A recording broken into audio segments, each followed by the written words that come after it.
It's Rob Glover. So the idea behind this video is to basically make up for the class that we would have had today that I canceled because of snow. And I'll just quickly say that, normally I kind of agree with UMaine's decisions about snow cancellations, but this one, I just really don't know what they were thinking, not canceling classes after noon. I just got back home and it was not a fun drive, and I don't see it improving anytime soon. So if you were really amped up to come to class today and go out in the snow, I apologize, but I erred on the side of caution and hope that everybody's safe and warm as you listen to this. So today I'll just kind of go into the first part of talking about political globalization, and you should watch this before we have class on Wednesday. I'll expect that you'll have watched it before we have class on Wednesday. And I'll pick up from there. I won't go back over this material. I'll assume that you've, done the reading and had this lecture, and hold you responsible for it. So today, and really this week, but starting with this lecture today, we're covering contemporary globalization of the political sphere. Last week we were talking about the economic realm and some of the ways in which we become increasingly interdependent there. And we started to talk about intergovernmental organizations, but here we'll be focusing more specifically on politics. And we'll also talk about the ways in which the power of the state is being constrained or shaped by non-state actors or actors over and above the level of the state. Then on Wednesday, we'll get into some of the theories, concepts used to explain and interpret and predict events in global politics. And on Friday, we'll be talking about different perspectives on the contemporary state of international affairs and looking at a realist perspective. You'll understand what that means after Wednesday, and a liberal perspective, the way that we use those terms in the context of international relations. So as a kind of entryway into this, we have to define politics. And politics has a lot of different definitions. I like these two because they're relatively simple. We can talk about politics as a set of behaviors and conditions in which power operates and there is the potential for conflict. Right? So power is operative and there is at least the potential for there to be conflict. A social scientist named Harold Lasswell, one of the fathers of the discipline in which I was trained, political science, defined politics as who gets what, when, where, and how. Right? So competition over resources, how that happens, the type of behavior that shapes that, and always with power operative and there being at least the potential for conflict. It doesn't necessarily have to be, knock down, drag out, conflictual encounters, but the potential is there. It could happen, right? So when we're talking about politics at the international level, it's the same thing, right? It's those behaviors and conditions in which power operates, there's a potential for conflict, but it's happening over and above the level of the state, right? It's happening at the global level. So with that in your mind, we have to think about what types of actors participate in this activity at the international level. Now, if we were in class, we'd have a conversation about this, what types of actors participate here. Maybe at home, you can just kind of pause the video for a second, think about what types of actors participate in politics at the international level, jot down a few notes, and then we'll pick up from there. So go ahead and do that now. All right, so the types of actors that participate in politics at the international level, there's a variety of them, right? There's a whole host of different actors. The state being one, but not exclusively the state, right? And that's one of the interesting things about studying international affairs right now, is that the state has for a very, very long time been considered the most powerful actor when it comes to global politics. And in a lot of ways, that's being challenged. There's a whole set of new actors. There's a whole set of actors over and above the level of the state or below the level of the state that are shaping political outcomes at the international level, and some would even say that they're constraining or they're eroding the state's power to have control over its own affairs and to exert power in international affairs. And in many of the instances that we look at today, the state is willingly giving up that power.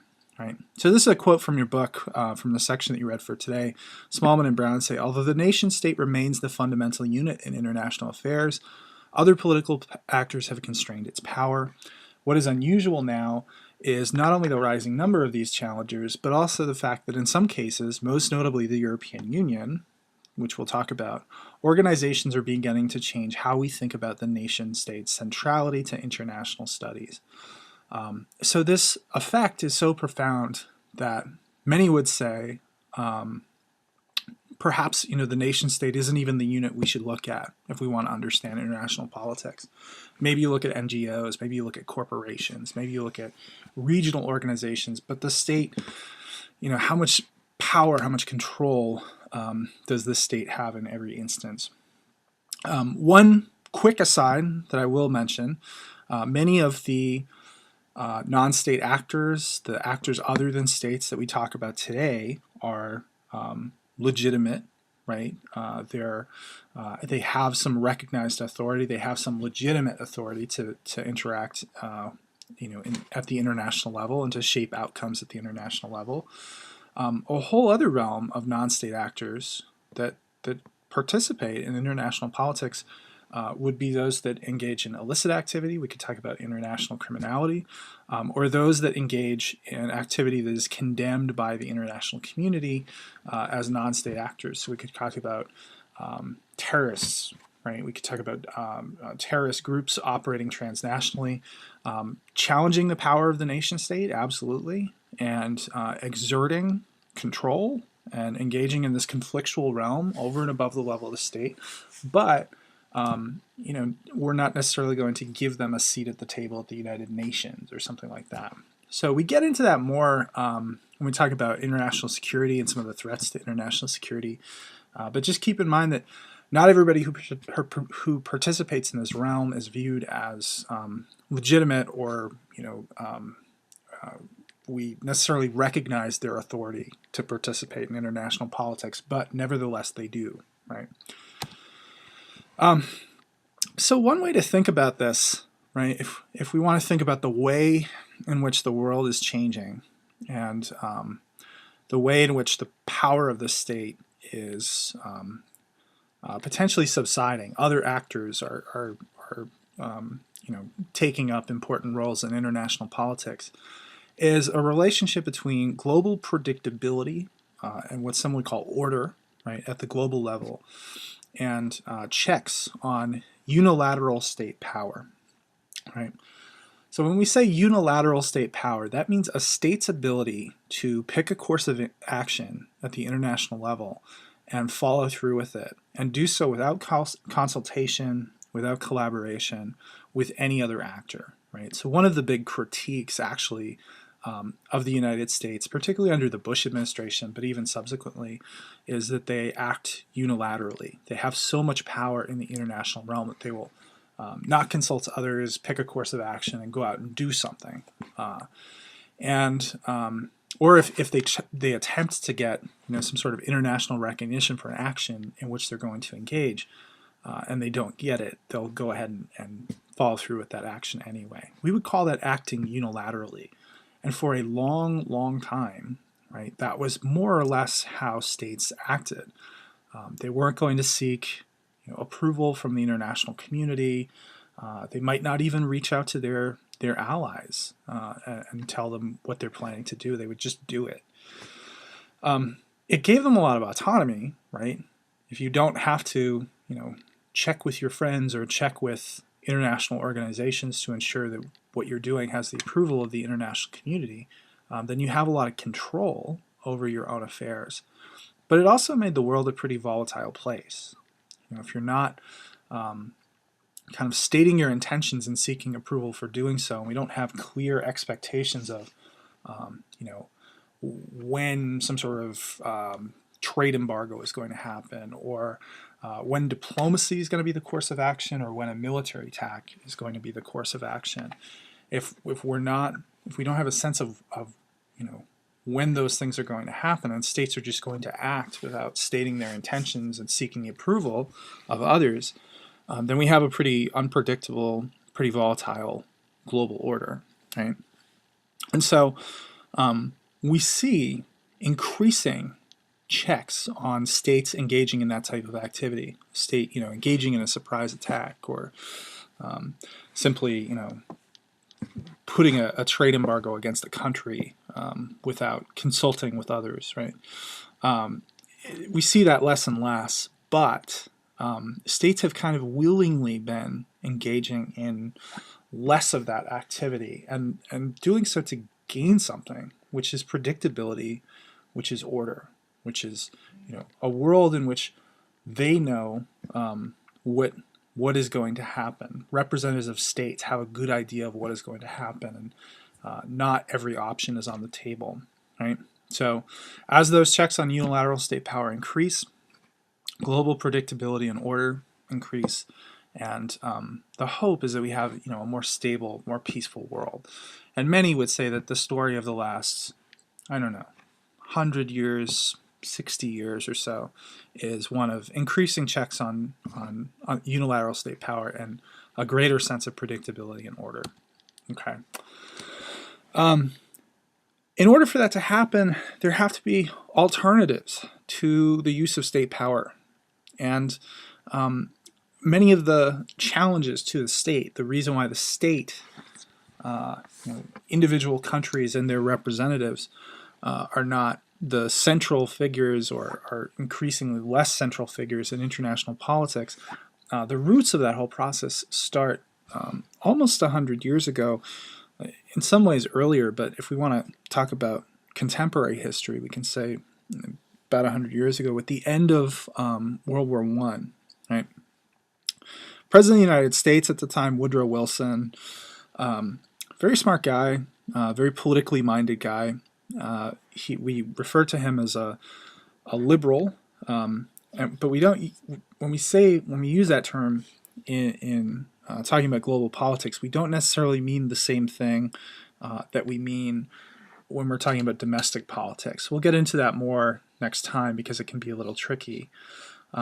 But he's a liberal in terms of global politics, and in general, that means going back to this previous chart here, he's looking for more global predictability and order, and he's looking for institutions that are going to put more checks on the unilateral use of state power.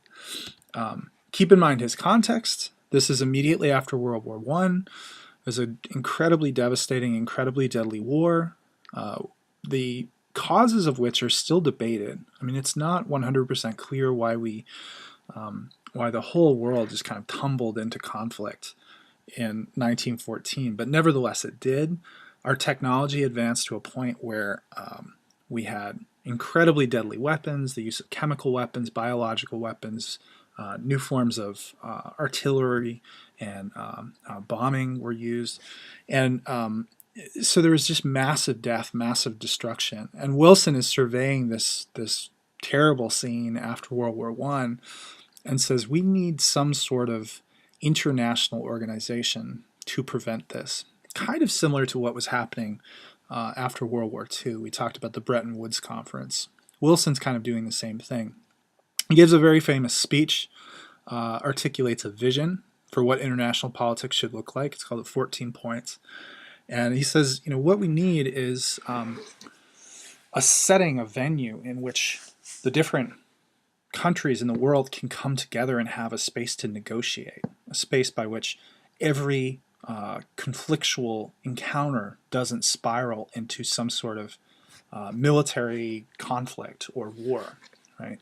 So he says we need a League of Nations. We need a venue in which we can come together and negotiate and discuss. The goal of this was to prevent wars of aggression. He's not ruling out use of force. He's not saying we need world peace. He's saying we need to prevent wars that are caused by expansionism, that are caused by greed, defensive wars are okay. If you're defending your borders, if you're defending your people, that's your right as a state. But we need to prevent these wars of aggression. There are a number of former empires at this time that are in transition. There was the areas conquered by Germany and the Austro-Hungarian Empire. There was the former Ottoman Empire, which had, they called it the sick man of Europe. It was a very, very old empire that was kind of on its last legs, and after World War I, it kind of disassembles, dissolves into various sub-parts. And so now they're going to transition to independence as individual countries, and so we need someone to administer that process. So that's the second goal.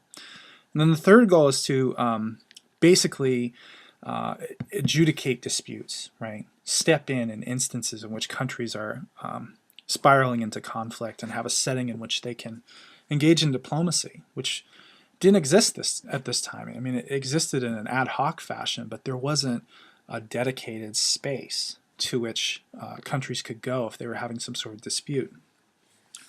So it's a very kind of positive vision of what could emerge out of World War I, and there was a lot of optimism. There was a lot of people thinking World War I was so terrible that we're not going to engage in that again. We're not going to engage in that form of deadly conflict again. So he was hopeful, and he was trying to present this vision that he hoped others would sign on to. Problem is, right around the time that this is happening, President Wilson has a really severe stroke, and so he's basically incapacitated. And he's never able to, he makes kind of, the public case. He starts to rally some of our international allies to support this cause. But he can never kind of turn to the U.S. Congress and say, look, we need to do this, and can never make that case to them effectively enough. And so the Senate won't ratify this idea. The United States never joins. And many would say that was kind of the death knell of the League of Nations. Without U.S. involvement, without the involvement of this major power, it was guaranteed to be an ineffective institution. In the intersuing period, what we call the interwar period, a period between World War I and World War II, a number of problems with the League of Nations. Countries, once they sign on to certain agreements, have the ability to opt out, which is problematic, right? So countries are kind of choosing which aspects of the League of Nations they want to obey. There's a series of invasions that the League of Nations condemns but is powerless to prevent. So Japan, which is Imperial Japan at this point, which would eventually be one of the aggressors in World War II, invades Manchuria. League of Nations can do nothing about it. Italy, under Mussolini, invades Ethiopia, and the Ethiopians make an appeal to the League of Nations, saying that this is a clear act of aggression, this is the installation of empire, this is what the League of Nations was designed to prevent, and the League of Nations can do nothing. So between its own internal weakness, its own internal divisions, the lack of U.S. involvement, the fact that there are these instances of things that it would seem the League of Nations was designed to prevent, that it was unable to do so. The League of Nations isn't a very effective institution, right? Interestingly enough, the League of Nations, some of our still existing international organizations get their start in the League of Nations. So you might have heard of something called the ILO, the International Labor Organization. That originates in the League of Nations. A few others that still exist. They got folded into later international organizations. But the League of Nations as an entity no longer exists. It was displaced by something that you've probably heard of, which is the United Nations. Right?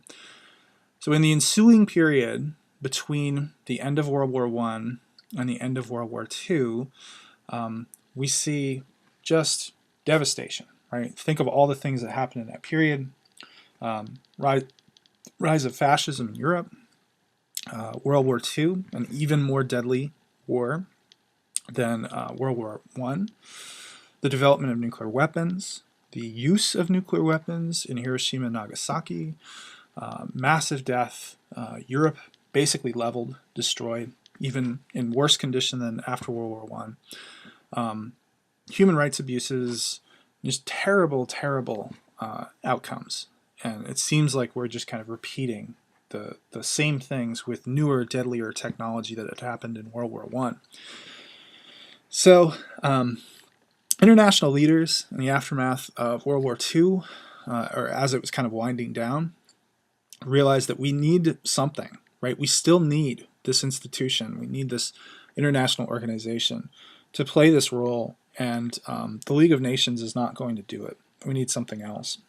So this is after World War II, and it's going to serve, the United Nations is going to serve basically the same purpose as the League of Nations, but it's going to attempt to do more. So we have those traditional kind of peacekeeping, security-related roles. There's the UN has various subparts, which we'll go into in a second, but one of the major ones, one of the kind of key, most powerful institutions of the United Nations is the UN Security Council, and they're going to handle those security, war and peace type issues. They're charged with resolving international disputes. The UN Security Council can authorize the use of force and provides kind of a legitimate mandate to use military force against another power. So we have those roles. The formation of the United Nations leads to the creation of something called the Universal Declaration of Human Rights, which is a statement of the rights that every human being ought to have, regardless of national affiliation, right? Other countries can, decide to provide more of this or less of this. They can decide to provide rights in different ways. They can interpret, what this looks like in their individual country as they see fit. But there's this basic standard of human rights that we all ought to have by virtue of being human, right? Not nationality, not citizenship, which is a new way to think about rights. Previously, rights had been grounded in the nation state. The nation state was what provided you with your rights, but the Universal Declaration of Human Rights creates a new document, a new legal entity to which you can appeal if you feel that your rights are being violated, and it exists over and above the state, right? And the thinking is that if violations of rights are severe enough, then potentially it could be referred to the UN Security Council, and there could be military intervention. If we face another genocide, if we face another Holocaust, there would be an entity who could authorize the use of force on the basis of human rights being violated, right? Also creates a established standing venue for the administration of international justice called the International Court of Justice, sometimes called the ICJ, right?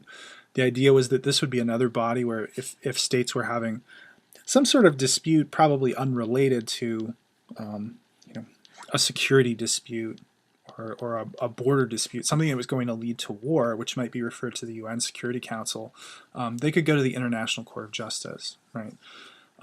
If a state had engaged in an action that a country thought violated international law, they can bring that case to the ICJ, and then they have a venue in which it can be heard. Prior to this time, there weren't very many venues in which you could bring a court case over and above national borders, a truly international court case. So this creates one. Now we have several, but at the time, this is a relatively new invention. And also there's a whole range of organizations at the UN, some of which you're probably familiar with, some of which you might not have known were actually UN-affiliated organizations. They sometimes call them sister organizations, but they fit within the broader framework of the United Nations. They're part of the United Nations. World Health Organization, the WHO, is one example. World Food Program, UNICEF, UN Refugee Agency, and on and on and on. There's several. The UNEP, UN Environmental Program, is another example. These ones that I've listed here provide humanitarian relief in crisis situations for the most part. and they are some of the most successful organizations within the UN.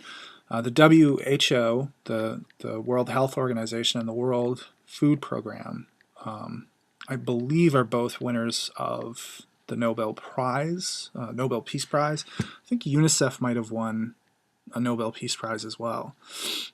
So they do outstanding work, usually in the context of very difficult, very challenging situations. But these are also, this is also part of the United Nations, this whole wing of humanitarian relief, coordinating humanitarian relief in crisis situations. If there was a famine, if there was a natural disaster, usually in concert with a whole host of other organizations, the Red Cross, that country's local government, if they have some sort of capacity left after a disaster, they would be involved. Countries that have put up resources and are volunteering to support the relief effort. So the United Nations is a very ambitious institution. These are its goals. One of the key ones, I want to talk about at least briefly, one of the key aspects of the United Nations is the UN Security Council. It is probably the aspect of the UN that you hear referenced most often. The UN Security Council you hear about when there's a conflict, a crisis zone that could potentially lead to armed confrontation. That's when you'll hear about the actions of the UN Security Council. If an action has been taken by a state unilaterally, for instance, when Russia recently invaded Ukraine, went into an area that was claiming had always really been Russia's, and so they stepped in and kind of moved into that territory and occupied it. You heard about UN Security Council, the ongoing crisis in the country of Syria, that was referred to the UN Security Council. Libya, the turmoil there, the confrontation between the government of the previous dictator Muammar Gaddafi and these rebels, that was referred to the Security Council. So you hear about it quite often anytime there's kind of an emergence of some sort of conflict, and its job is to deal with those issues and attempt to ensure that there's a proper response. If the response is some sort of armed confrontation, they can authorize that, and it gives that action a certain legitimacy. So what does the UN Security Council actually look like? Well, you see a picture of it here. It's a 15-member body. This is somewhat controversial. We'll talk about it a little bit. So you have 15 members. The members are representatives of states, right? So there's 5 permanent members and 10 rotating members. They turn over in staggered terms to ensure that there's proper regional representation. You have both developing and developed countries on the council, so they're just kind of in constant rotation. But the 5 permanent members, the US, UK, France, China, and Russia, used to be the Soviet Union, now it's Russia, they have a particularly important power in the UN Security Council. You might have heard this referenced in if you've read about the Security Council or you read about international security, veto power. Right? If you're a permanent member of the UN Security Council, you have veto power, meaning that if the UN Security Council makes a decision, is going to make a decision, is going to authorize force, is going to condemn a certain action, all 10 rotating members can vote for it. Your 4 other permanent members can vote for it. But if you vote against it, then that action is not authorized. Right? So it gives you tremendous, tremendous power. It gives an individual country, one of these permanent 5, the power to block certain actions. And they do all the time. Right? In particular, China and Russia. Right? Anytime there's for instance, some sort of the Security Council is going to engage in a formal condemnation of a leader in sub-Saharan Africa that's engaged in some sort of genocide or some sort of heinous act against his own people, or China will often be the voice that blocks that, because they have engaged with Africa so extensively with regard to oil and natural gas resources. Right? So there's lots of very corrupt, very oil-rich countries in Africa. And China, recognizing that it's growing at this enormous rate and they need to get fossil fuels from wherever they possibly can, have gone into many of these countries and built the infrastructure for them to extract those resources so that they can then send it to China.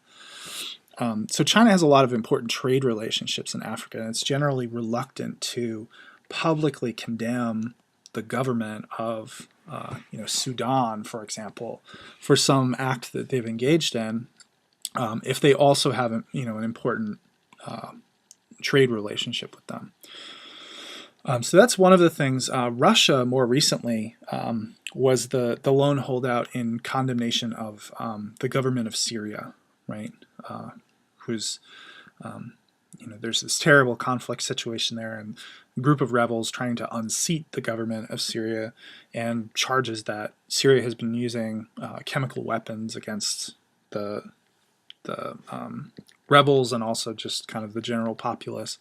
And Russia is the provider for the Syrian government for a lot of their weapons, some of their more advanced kind of aircraft systems, helicopters, weapon systems, right?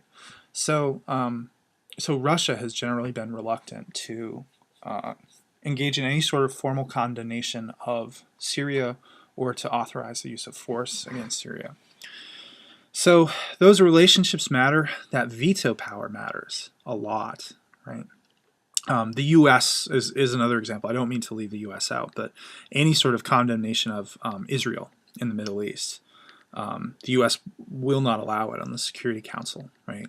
Even though relations between the United States and Israel have been a little rocky lately, still the U.S. will, not allow the Security Council to engage in any formal rebuke of Israel because of this special relationship that they've had for decades. So that's one of the controversial aspects, right? Veto power can be problematic, and it can shut down any sort of international response. There's some other challenges too.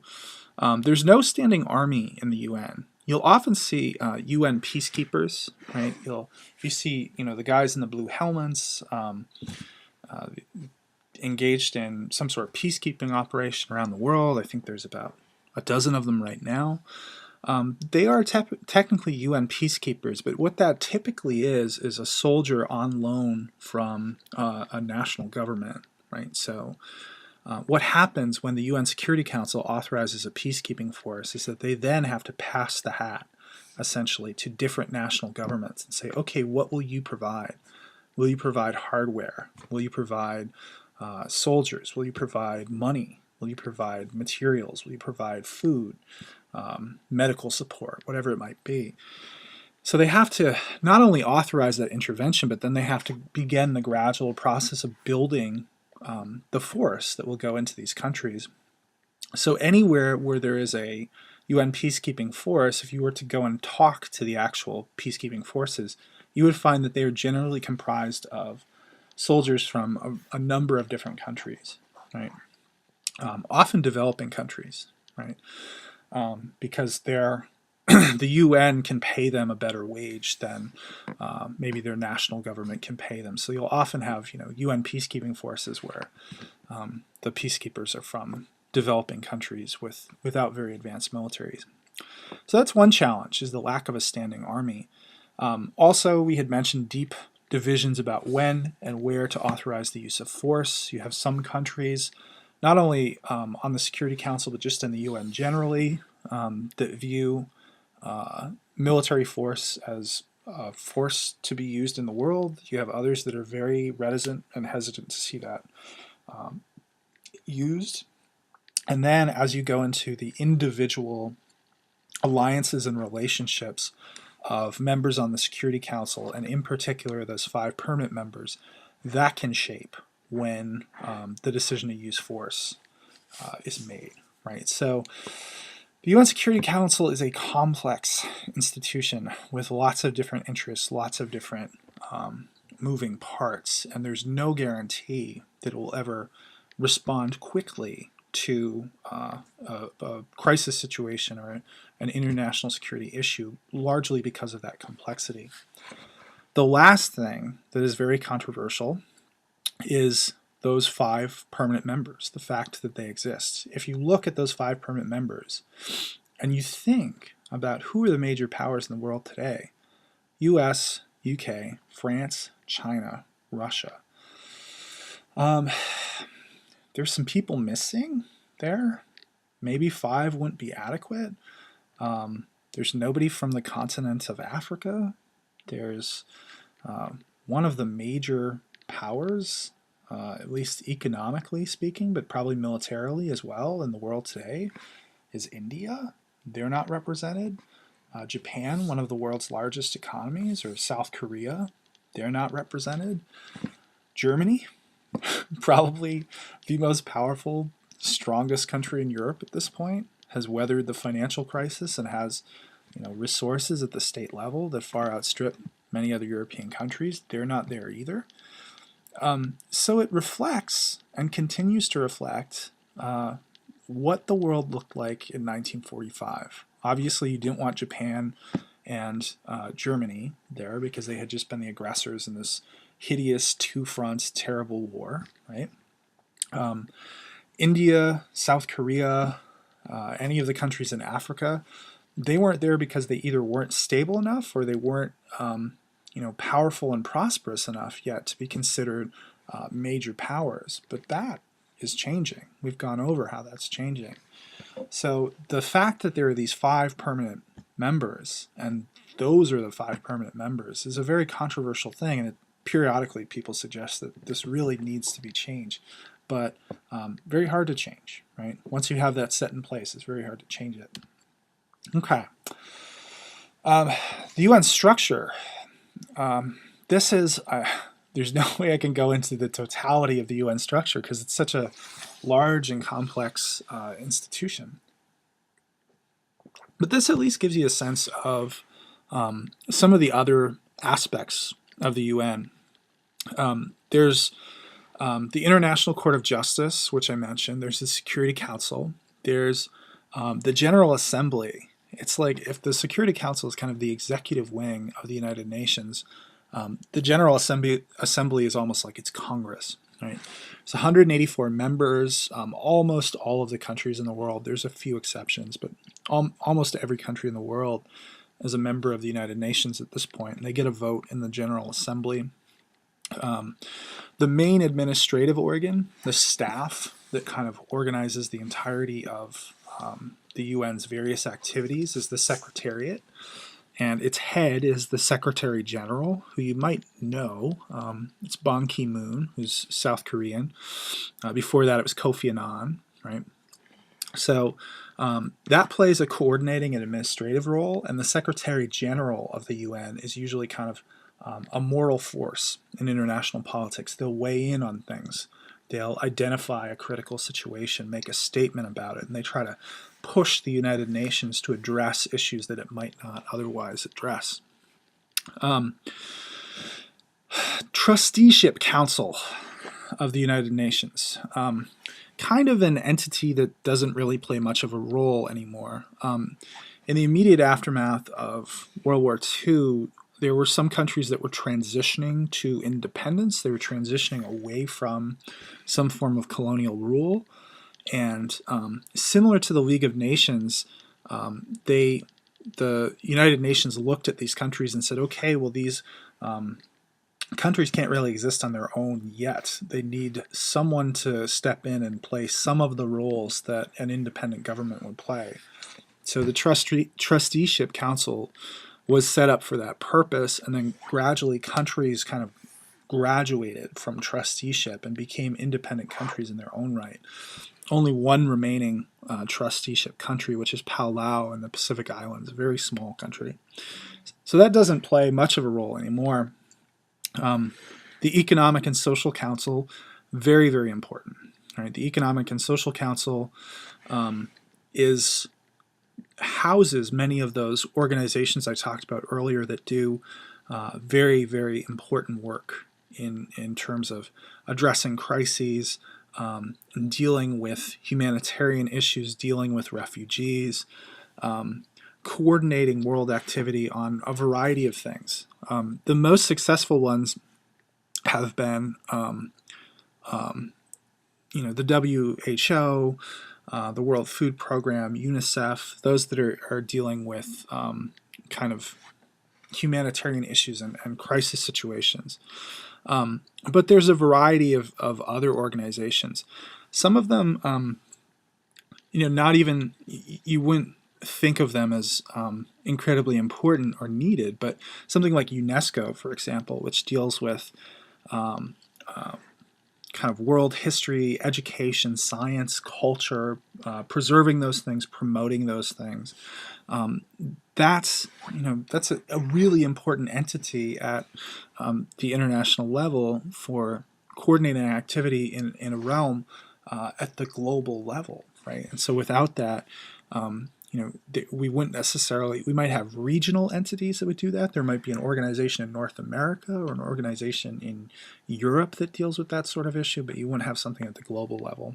So I show you all of this mainly just to give you a sense of how much the United Nations does. It is a lot. This organization takes on a lot, does a lot of things, okay? So its structure is massive. It coordinates with agencies outside its immediate purview. It's a big organization, right? Lots of critiques of the UN. And if you even, like probably before you took this class, you had heard critiques of the United Nations. And I'll quickly identify them and I'll try to respond to them for you. There's certainly some truth to the UN critiques. There's some of these things are without a doubt true, but it's important to understand why the UN is like this, right? How did the UN end up being like this? A lot of people critique the UN. They say it's large and it's overly bureaucratic, right? You go back to the structure. It's massive, right? There's a lot going on here. You have a staff of 4,000 just to administer the entire organization. 4,000 people just trying to kind of keep track of what is going on within the different agencies, within the different organizations, within the different subgroups. Those are just the administrators. Then each one of those organizations is going to have staff people, people out in the field, etc., etc. Fair critique. It is large. It is overly bureaucratic. What we can say in response is that relative to a national government, its budget is tiny, given what it is charged with doing, which is global in scope, right? It operates on a shoestring budget. Yes, it's bureaucratic. Yes, there are areas of the UN that have kind of overlapping missions, and there's probably room to trim some of the waste. That critique could be made of any government in the world, right? So this is an organization that operates on a global scope. Yes, it's going to be large, but there's bureaucracy in Washington. There's bureaucracy in Augusta. There's bureaucracy at the University of Maine that can be large and frustrating and difficult to navigate and difficult to disentangle. So certainly at the United Nations, there's going to be the same thing. But it's a valid critique, right? I don't think anyone would dispute that. Another major critique of the UN is that it's been ineffective in crisis situations. For instance, recently in Syria, the Security Council would not authorize use of force. The United States went ahead and did it anyway, but the UN Security Council wouldn't authorize it. Rwanda, right, in the 1990s, a massive genocide perpetrated very quickly, resulted in hundreds of thousands of people being killed in the space of 6 weeks. If ever there was a need for the United Nations, some sort of international body with the legitimacy to act, to step in and confront that, that would have been the place, and it was woefully ineffective. It even had peacekeeping troops on the ground. If you've seen movies about the Rwandan genocide, that was one of the heartbreaking things, is that there were guys in blue helmets with guns that could have stopped some of this. much of the killing in Rwanda was kind of low tech. It was machetes, it was hacking, it was people, being killed in the streets, hacked to death. So 30 or 40 soldiers, even 300 soldiers, even if they were poorly trained and badly equipped, could have done a lot to prevent this, but couldn't kind of authorize the mandate. Peacekeepers don't engage in active conflict zones. They can stop killing when they see it happening in front of them, but for the most part, they're there to kind of play a more subdued, less aggressive, less active role, and the UN didn't want to see them sucked into an active conflict. That's not why peacekeepers get sent to countries. So ineffective in that situation, ineffective in many other situations. I think what's important to realize, though, is that the UN, for all of its failings, there have been many instances in which the UN has done important and good work. And the fact that it exists, the fact that there is a venue in which states can get together and engage in diplomacy, and it's a standing entity.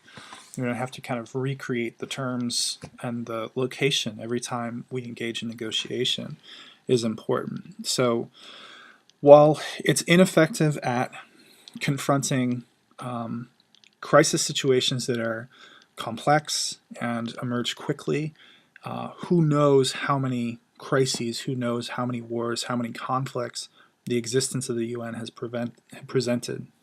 The last critique is undoubtedly true, that it has an unequal power distribution and it doesn't adequately reflect the current global power distribution. Totally true. Can't argue against it. One of the main concerns of the folks who were developing the UN as it was being developed was that this would be an institution that major powers would want to join. The fact that the United States hadn't joined the League of Nations in 1920 basically condemned it to not be effective, right? To not be a viable institution. And so the terms on which the organization was constructed reflect that power distribution and the fact that they had to woo the major powers to be part of this organization. And once that's set in place, right, once you set up an organization and it reflects a certain power distribution and rewards certain major powers in terms of decision making, it's very, very hard to change. So that's a matter of debate. Probably at some point in your lifetime, you will see organizations like the UN Security Council kind of change their membership or enlarge their membership, or the voting rules will change. But it's very hard to do. It's very challenging. So there are a lot of critiques of the UN, but I always encourage students, if you're despairing about the fact that the UN doesn't do enough, or the UN has this glowing idealistic mandate and it doesn't really live up to it, think about the world before the UN, and think about, in the long kind of tale of history, what life was like 150 years ago or 200 years ago, with no standing entity where the countries of the world came together and talked about collective challenges, collective issues.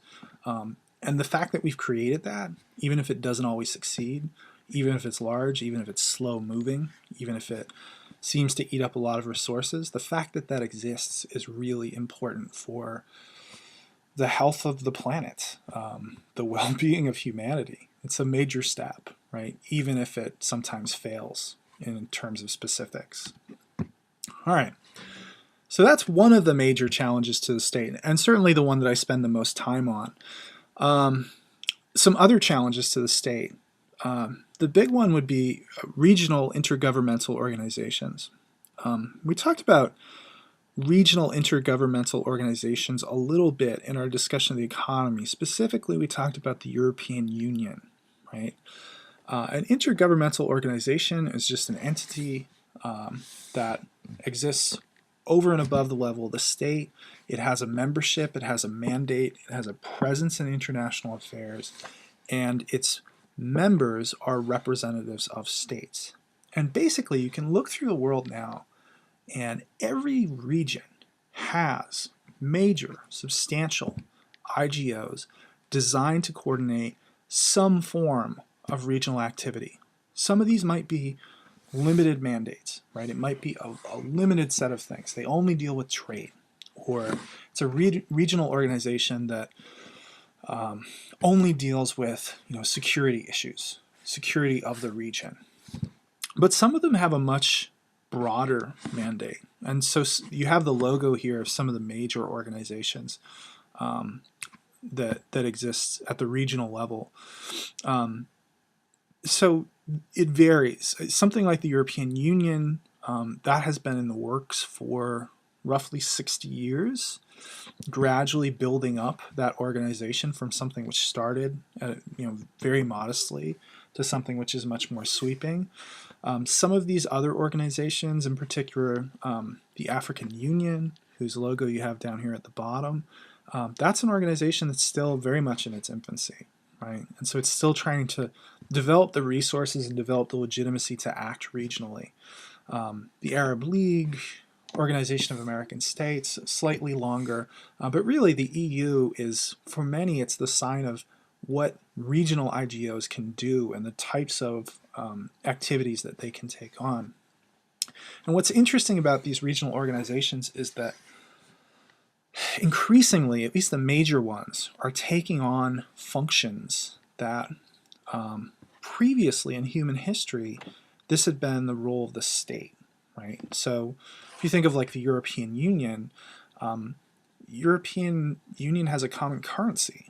That means that everybody shares the same money, but that also means that monetary policy, how much money is produced, things like interest rates, exchange rates, those things are going to be, policy on those things is going to be determined at the regional level as opposed to the state level. And that used to be a really important function of the state, still is in a lot of places. I don't think the United States would be really super excited about engaging in some sort of currency union with Canada and Mexico. We really value our ability to control the policy over the American dollar. But in Europe, you do have some of these areas of responsibility transferring over to regional organizations. So I talk primarily about the European Union just to give you a sense of how far this has progressed. Again, only in the space of 60 years, and in the context of Europe, which, if you go back in European history, even to the 1940s, but certainly earlier, that has been a bloody, conflictual history, and you have seen enormous cooperation and collaboration happen in really the blink of an eye in historical terms. So the European Union, this gives you a sense of its complexity, its organization.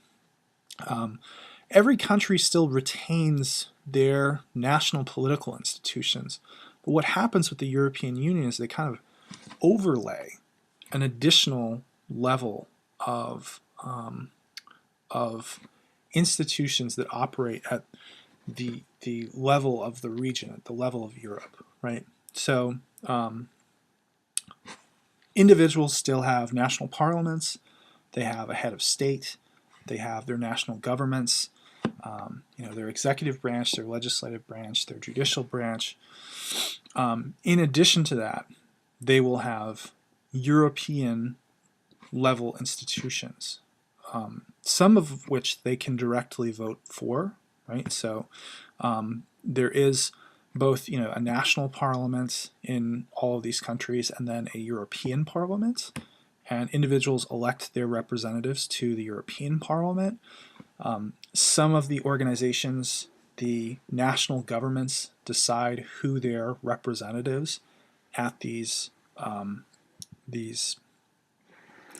European level institutions, who they will be. Some of them are appointed by the national governments, but some of them are directly elected.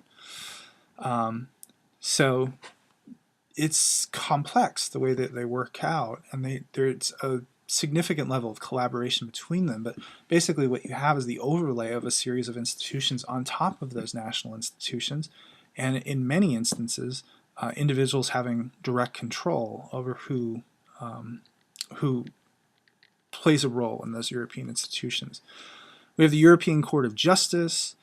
European Central Bank, which is the key figure in terms of overseeing the euro and financial policy at the European level, Council of Ministers, European Parliament, European Council, European Commission. So a whole set of institutions to deal with a wide range of issues: education, environment, agricultural policy, trade, security, criminality, drugs, immigration, any issue you could imagine. There's a national level policy-making entity, and then there's some conversation about that policy that takes place at the European level. So they're coordinating not only nationally but regionally, right? Almost kind of similar to how we have our state governments, which negotiate about issues that are state policy issues, and then we have our federal government, and there's kind of an interesting relationship between the two of them. Well, now that's almost what exists at the European level, although there are still certain areas in which national governments pretty jealously guard their power, one of them being security. Very few countries in in Europe, particularly the major powers that have significant militaries, are willing to just kind of hand over military policy to the European Union or some sort of regional entity. But the areas of cooperation are pretty significant.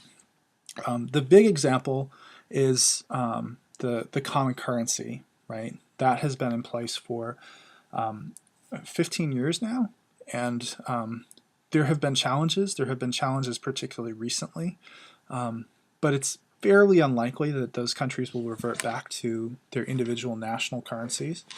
And just the fact that they took that step in the first place is really remarkable. Another thing that's really remarkable in Europe is if you think of borders between countries, we tend to think of like our borders. There's people who want information from you before you cross them. They're armed if they suspect that you're not who you claim to be, or you're bringing something into the country that you shouldn't be. You are going to have a hard time at the border. And borders have become significantly looser within much of the European Union. So that was part of something called the Schengen Agreement, which was basically saying, look, if we want to be truly unified, if we want to integrate our economies and our countries more significantly than we currently have, we need to have free movement back and forth between our borders. And so now, literally, driving from one European country to another is strangely similar to crossing from Maine into New Hampshire, right? It's the same scenario where there's no barriers, there's no borders, there's no border guards. You just cross, and you have a European Union passport that you would carry with you. So interesting. Lots going on there. Simultaneously, from this process that they call deepening, simultaneously happening alongside it is enlargement. The European Union started out really in the early 1950s as something called the European Coal and Steel Community, right? And the European Coal and Steel Community was an agreement between France and Germany, Belgium, Netherlands, Luxembourg, right? So 5 countries, about ensuring that they would have access to coal and steel. Very limited mandate. And then gradually began to expand to include more aspects. They were dealing with more policy issues, just kind of more things, and more countries. So the first big expansion happened in 1958, then 1973, and then recently, 2004, a very large expansion in which many of the countries from Eastern Europe that had previously been under communist control, that had been Soviet bloc countries, became members of the European Union. So just a significant expansion in terms of the European Union over time. Other challenges to the state: NGOs, non-governmental organizations, and what are sometimes called transnational advocacy networks. Here on your left, you have a series of logos from some of these organizations. I imagine you would recognize most of them. We have Greenpeace, Oxfam, Amnesty International, Doctors Without Borders, the Red Cross, International Campaign to Ban Landmines, right? A non-governmental organization we've talked about briefly in class. It's just a voluntary, nonprofit citizens group organized either locally, nationally, or at the international level. And so here we tend to talk about international NGOs, or what are called INGOs. And there has just been an explosion in NGO activity internationally. Right now we have about 40,000 different NGOs operating internationally. In addition to that, we have millions of NGOs that operate within countries. I remember reading, I think this is accurate, that the country of India has over 1 million NGOs. Just India has over 1 million NGOs. So an NGO can be something very localized, deals with a problem in a specific community, deals with a problem in a certain area of the country. So in addition to those international NGOs and the very large NGOs, international NGOs that we would recognize like Oxfam or like Doctors Without Borders, there are lots and lots and lots of NGOs operating at the local level who may then collaborate with an international organization or an intergovernmental organization like the World Food Program or an international NGO. So there's localized NGOs as well, and they play a role. So non-governmental organization activity is significant. In many instances, those NGOs, particularly the larger NGOs that are operating at the international level, can take on roles, begin to do things for populations, for people that were formerly exclusive to states, right? So something like Doctors Without Borders stepping in as an NGO, playing a humanitarian kind of relief position. Well, previously, before the emergence of international NGOs that had the capacity to do that type of activity, that aid, that support would be coming from a national government pledging that support, right? So you're in trouble, we have, this many medics that we're going to send to you, probably linked with the military, right? Probably military medics. But now we have an NGO, a civil society group that's not linked to any one specific government, and it's not operating on the basis of profit. It's not a business, right? Who can step in and play that role? So they can do things that formerly states would have been doing, and they can also challenge states to change behavior, right? There are advocacy NGOs. Amnesty International would be a great example, where Amnesty International is an international human rights NGO, and they can kind of hold states accountable for respecting human rights. And if a country is engaged in a really blatant violation of human rights, they can activate their membership, mobilize their membership, and try to use that leverage that they have to call attention to a situation and then try to make states change behavior. Right? So doesn't always work. If countries are internationally isolated and they don't necessarily care about damage to their reputation or negative press, countries like Zimbabwe or North Korea, then it's limited what an organization like Amnesty International can do. But for other countries who care about their reputation and don't want to establish a reputation as blatantly violating human rights, that sort of they call it name and shame. Those sorts of campaigns where they name a certain country as an offender and try to shame them into complying with international human rights law, that can be really effective, right? We also have a word for when state and non-state actors align across borders to pursue some sort of cause or pursue some sort of ideal. Call that a transnational advocacy network, or a TAN. These can be complex. They can be multifaceted in nature. One of the One of the quintessential transnational advocacy networks was the anti-sweatshop campaign, targeted against a variety of different specific corporations, but primarily Nike. And the reason why we call it a transnational advocacy network is that that was a movement that was, and I suppose it's ongoing in a certain sense, but really in the 1990s when it emerged, the conditions under which some Nike products were being made, and that it was utilizing sweatshop labor and poorly paid, very young laborers in bad conditions to make their products, and then they were selling them in major markets for lots of money.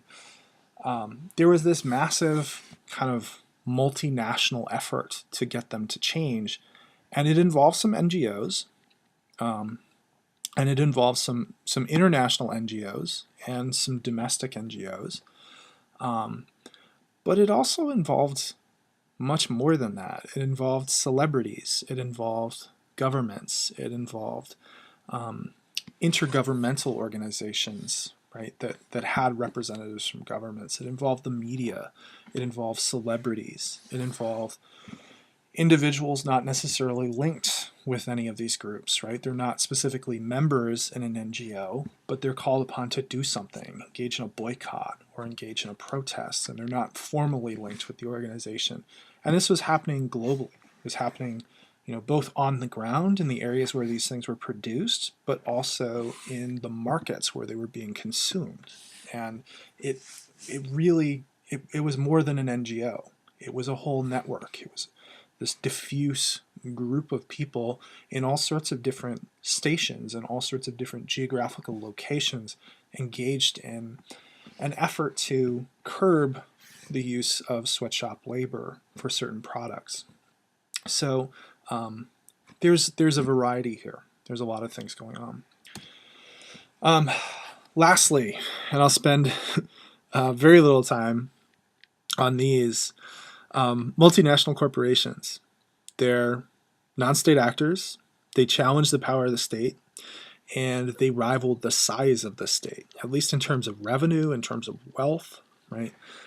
This is a chart. It's from Fortune magazine a few years ago that gives you a sense of some of the world's largest corporations, where they stand in relation to not insignificant national economies, right?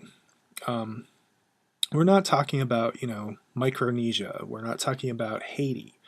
We're talking about fairly advanced, fairly wealthy, fairly sophisticated, middle income, and in some cases, high income countries.